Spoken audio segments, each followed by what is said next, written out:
C'est bientôt Noël, j'espère que t'es prêt pour un nouveau concept au calendrier de l'Avent. On va bien se marrer, on va bien s'amuser, on va surtout rigoler et bien se marrer. Jingle bell, c'est bientôt Noël.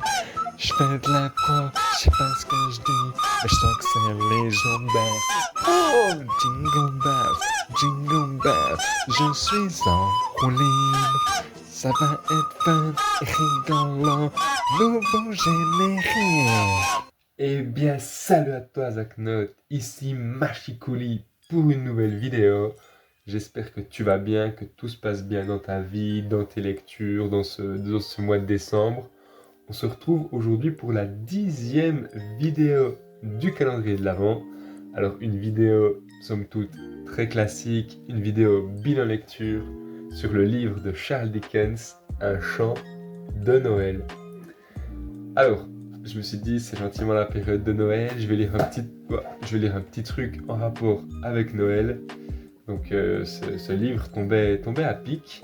Et comme je t'en avais parlé dans l'unboxing, c'était aussi une manière pour moi d'entrer dans l'univers de Charles Dickens et de voir si son style d'écriture me convient. Spoiler, non, pas trop. J'ai pas été giga fan, donc je sais pas trop si je lirai les autres livres de Charles Dickens. Il a écrit Oliver Twist, qui est apparemment un giga classique, et d'autres contes de Noël, mais là, avec juste ce petit livre-là, j'ai pas été conquis. Je pense qu'il faudra qu'on me donne des bons arguments si quelqu'un a envie un jour que je me plonge absolument dans Oliver Twist, parce qu'en plus c'est un bouquin, la Conte de Monte Cristo, un truc énorme. Donc voilà, ça je suis déjà content d'avoir pu me faire mon avis. Si on enlève un peu la forme, est-ce que le fond de ce bouquin est chouette? Oui, il est chouette, mais le truc c'est que vu que j'avais déjà vu le film ou vu que je connaissais déjà l'histoire, j'ai pas appris un milliard de choses, enfin, il n'y a pas eu big de rebondissements, tu vois. Du coup, c'était cool. Je suis content d'avoir lu l'œuvre originale. Originelle, je sais jamais la différence, bref, originelle, je pense. Mais il y a un film avec Jim Carrey, et il y a aussi j'avais aussi lu cette histoire dans le monde de Picsou, enfin, genre Picsou, qui est Monsieur Scrooge, et voilà, tout ça. Donc, j'ai préféré l'adaptation avec Picsou, on va dire. Bref, du coup, le style était pas ouf, le livre finalement je le connaissais déjà, donc c'est pas un énorme banger, mais j'ai quand même bien kiffé parce que il y a vraiment toute cette ambiance de Noël qui est décrite, Noël un peu à l'ancienne, c'est-à-dire quand il y avait big de neige, et ça c'est super.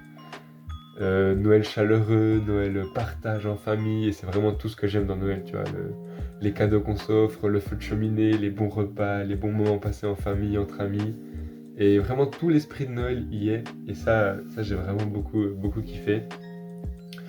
Un chant de Noël, finalement, ça raconte quoi? Alors c'est l'histoire de ce bon vieux Scrooge là, comment il s'appelle? Ebenezer, Ebenezer, je sais pas comment ça se dit. C'est un mec qui est giga avare, mais genre hyper pingre. T'as jamais vu aussi pingre que ça, genre il fait pas de feu dans sa cheminée, il fait juste une mini flamèche parce qu'il a pas envie de dépenser trop d'argent dans le charbon. Tout est tout le temps fermé chez lui, et ça se passe en 1850 pour le contexte, un truc dans le style.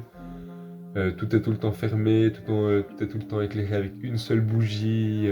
Il mange tout le temps le même plat, un vieux gruau, machin, froid, alors qu'il a big d'argent, tu vois, mais il est vraiment hyper avare.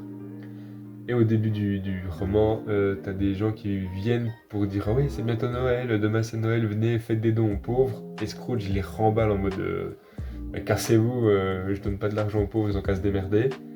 Et ensuite, durant la nuit du 24 au 25 décembre, il se fait visiter par 3 esprits.